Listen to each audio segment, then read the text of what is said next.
36 First Cast. I'm Chris Willis. And I'm Mindy Lentz in for Wendy Woolfolk. Of course, we'll get a look at this morning's news in just a moment. But first, Sean Rutherford joins us with a check on the forecast. And big storms blew through. I can't say big storms, but a lot of rain from what it seemed like yesterday afternoon. And we could be in for more. Could be in for more, maybe a little bit earlier in the day this time. Looks like we have a line of thunderstorms that's going to roll in pretty quick towards the noontime hour. So watch for that, especially if you have lunch plans that have you out on the roadway.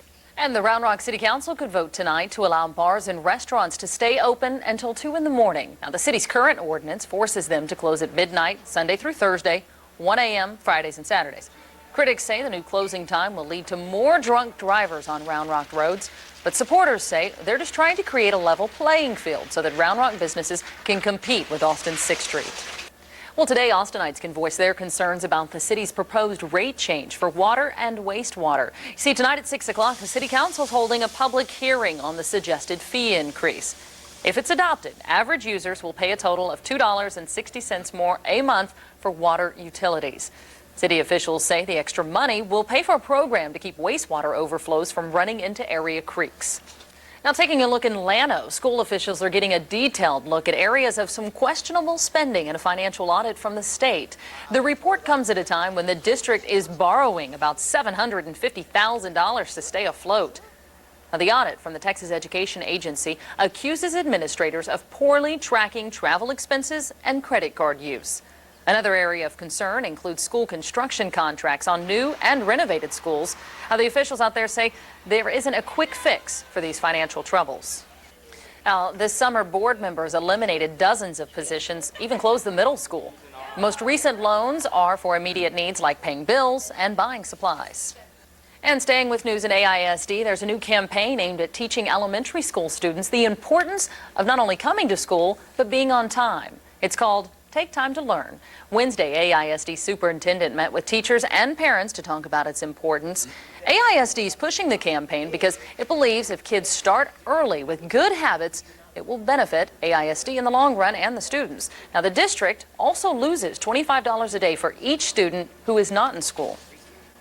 Now, the district will continue to press this campaign throughout the entire school year. Well, the Insurance Council of Texas is putting the price tag on Monday night's storm damage. $10 to $15 million. Dozens of North Austin people are homeless after straight-line winds devastated this apartment complex. Now, those displaced can't even get inside their old homes to grab clothes, even a toothbrush. My clothes are right inside that door, and there's no way I can go get it. I was just going to tell the fireman, thank you for getting my glasses. They went in to get your glasses? Yeah, I couldn't see. That would not be fun, living without your clothes and your toothbrush. Nearby, the piles of tree limbs and debris continues to grow. Austin Energy is calling the storm the most damaging to the capital city in several years. Isn't that amazing? In and out, too. Just boom, hits quickly. Certainly does, and we might be in for more rain today. Yeah, I was just going to say, let's hope it doesn't hit quickly today, but if it does, Sean will let us know. Sean, good morning. And a Corpus Christi daycare worker charged with sexually assaulting 2 4-year-old girls remains jailed on $75,000 bond. Now, many parents say that they're upset because daycare centers did not notify them of the arrest. Some say the center even tried to cover it up. And some Democratic senators from Colorado are standing behind the 11 Texas senators in New Mexico fighting the congressional redistricting. 5 Colorado Democrats left Denver yesterday and are bringing Colorado peaches and beer to their Texas counterparts in Albuquerque. What more do you need? If you got peaches and beer and you're holed up in Albuquerque, you're set. That's it. You're ready to go. Yeah, it's a good day in Albuquerque. Peaches and beer. Because I've been to Albuquerque and I love it. With peaches and beer. I haven't had the peaches, but The beer's good. for breakfast. Oh, come A on. little beer. All right. All right, we got a couple of showers we're going to have to contend with today, maybe around noontime, Sean. Interesting. Appreciate those nice segues you got. All righty, thank you so much, Kim. Well, Ken, there's a second case of the West Nile virus confirmed in Travis County. And the summer is officially... Good morning and welcome back to First Cast. A second human case of West Nile virus is confirmed in Travis County this morning. Officials say that a middle-aged Austin man got the virus while he was working and is now in the hospital in fair condition. They recommend that you continue to be cautious when outside and see a doctor immediately if you think you may be affected. Now, we have some links to websites with more information on preventing, also tracking the West Nile virus. Just point and click to Kxan.com.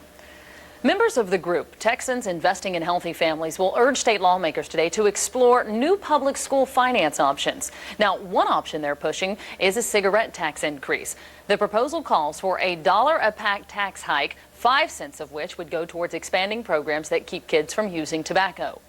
Texans Investing in Healthy Families is a coalition of individuals and organizations dedicated to reducing tobacco use among children statewide. Well, pharmacy experts say a member of the mint family is gaining popularity with young recreational drug users. But the problem here is that neither drug users nor scientists have a handle on the herb's potential dangers. Salvia divinorum is a native plant that's native to Mexico that causes hallucinations similar to those experienced with LSD.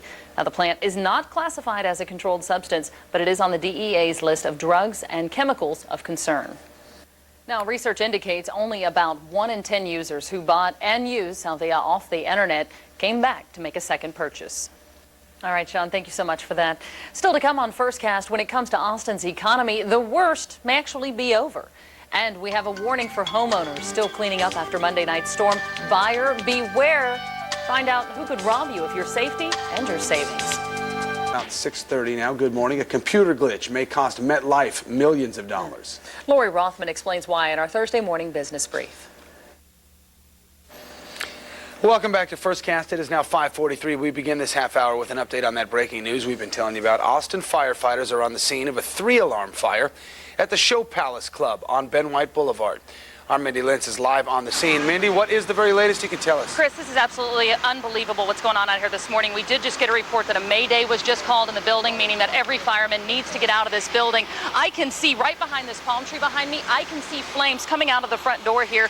Still lots of smoke out here. Back it up, 4:21 this morning. First call brought in by a firefighter that was on response to a different fire this morning and then stopped and saw this fire, made the first call. It's gone up to 3 alarms. I'm going to move out of the way so that we can show you kind of what's going on here. We just saw a lot of firefighters rush in, just got reports that a Mayday was called, so we might expecting them all to be coming back out of this building. They're having a hard time in there ventilating all this smoke. It was all inside. Right now they're trying to get it outside so they can work in there. This is at the Show Palace, an adult entertainment club. It was under renovations. It's about a 20,000 square foot building. You can imagine with renovations going on, all the equipment that would be on the floor that these guys are having to get around, and everything that could be an obstruction in that building. We're following that situation closely. One more thing before I have to let you go, though. Southbound frontage road of Ben White is shut down this morning. As you can see, look at all this heavy, thick smoke that you've got on this roadway this morning. This will be shut down until 8 o'clock. Now, this is the frontage road here, not the freeway part of Ben White. Keep that in mind in your morning commute this morning. We'll go get some more details and come back to you live here in just a few moments out on Ben White. Back to you guys. All right, Mindy, live for us. Well done. Thank you, Mindy. It's all about Cajun style, and Mindy Lentz is live in South Austin to show us how Fat Tuesday is celebrated here in Austin. Mindy? Good morning, Wendy. I'm actually live in South Austin. He wants to do an interview. I've got live crawfish going on this morning in our live shot out here at the old Alligator Grill. But actually what Doug Foreman, who is the owner here, and I are trying to show you is how to become an expert crawfish peeler. Now, Doug, the shrimp, I've got that down. Even as much as I've moved around, I can still peel and eat shrimp. No problem. Not go hungry. Okay. I've been out of Texas too long, though. I forgot how to do this. Okay, first we're going to break off the head. Mm-hmm. Just pinch the tail just a little bit, peel it around. Whoa, that one broke. Uh-oh. Let's do another one. Trash. We can get one of these. Take the head, peel it around, and squeeze. Squeeze. That's not a lot of meat. You have got to work for crawfish. You need a beer and some crawfish, and you'll be just fine. So if you're trying to lose weight, you can kind of stick to the crawfish thing here because it's a little bit more work than it is. Depending upon how well you can peel crawfish, you could lose a lot of weight. You know? Okay, now if you think you can peel crawfish like a champ all day long here at the old Alligator Grill on South Lamar, you can come down, jump on stage, and start peeling your little heart out. Let's see if this little guy's going to pinch me. And see, because they're having a contest going on all day. It's a crawfish peel and eat contest. Mm-hmm. All right, get a couple more to show people again. Well, actually, you know what I want you to do? Show how fast you can do this shrimp. Okay. I just like holding this guy because he's alive. Take the feet, peel it around one time, squeeze the tail. Who knew you could peel a shrimp in just 2 quick instances there? Very fast. Very fast. See? Once around, squeeze the tail. Okay, but just to keep it clear, these aren't in the contest. These guys are in the contest. We have plenty of those, but you can keep peeling, and they will be They'll be cooked, right? They won't be raw. These have evidently escaped the pot. Okay, all right. So it is crawfish eating time. You just snap off the head real quick. Show them again. Snap off the head, squeeze it, peel one time, and either take what comes out this side or what's in the tail, either way. All right, either way. And if you're a really big connoisseur there, you can suck the head, right? The stuff out of there. Are you ready for that? No, I'm not There we doing that. go. I'm not doing There that. we No, go. thank you. That's it. I'm getting out of here before I get in trouble. Live in South Austin, I'm Mindy Lentz for KXAN First Guest. Scheduled deployment. Good afternoon. That is our top story this midday. I'm Don Roberts. And I'm Carolyn Castleberry. 2 U.S. naval ships pulled out of Norfolk, and their destination is classified. From Chopper 10, you can see the amphibious assault ship USS Saipan and the USS Ponce as they both pull out of Naval Station Norfolk just this morning. Wavy News 10's Mindy Lentz joins us from Naval Station Norfolk with more details. Mindy. Yeah, Carolyn, on board those 2 ships are about 1,500 sailors that will not be ringing in the year 2003 with their friends and family. Now, there's been a lot of military movement around Hampton Roads just this past week, raising a lot of questions, Carolyn, about a possible war with Iraq. Well, all the Navy was telling us today is that this is part of President Bush's plan to be prepared. At 8 o'clock this morning, with the sun streaking through those colors that don't run, the USS Ponce, part of an amphibious assault group, pulled out. With the lines cast, this crew is off to load with ammunition. That's according to NBC sources at the Pentagon. And it's not going alone. Just a few hours later, the USS Saipan also pulled out. Take a look at some of these shots that Chopper 10 caught. Now, we're not being told by the Navy where the ships are headed, just that both are going to get loaded with ammunition. It is a bit early, though, for a deployment that's not scheduled for either one of these ships until summer. The difference today is the sense of urgency. From 9/11, we recognize that we're in a state of war. So we're going to do whatever we're directed to do, when we're directed to do it, and we have to, absolutely have to, maintain a state of combat readiness. Yeah, they do. And now, no matter what, before any scheduled deployment, these amphibious assault ships, Carolyn, go and get loaded with weapons. The big thing here is that this group wasn't scheduled to deploy until the summer. So doing it 6 months ahead of time is quite a bit early. One real quick side note here. We did learn today that the USS Theodore Roosevelt group is heading out sometime early next week. That's for their training mission, and that is a little ahead of schedule as well. All right, thanks a lot, Mindy. We do understand this is your last newscast with us here at Wavy, so we want to wish you well. Thank you so much. It's been great working with you guys. I'll miss you all. All right, thanks a lot, Mindy. And there is no exact word yet on when, but Wavy News 10 has learned soldiers from the 7th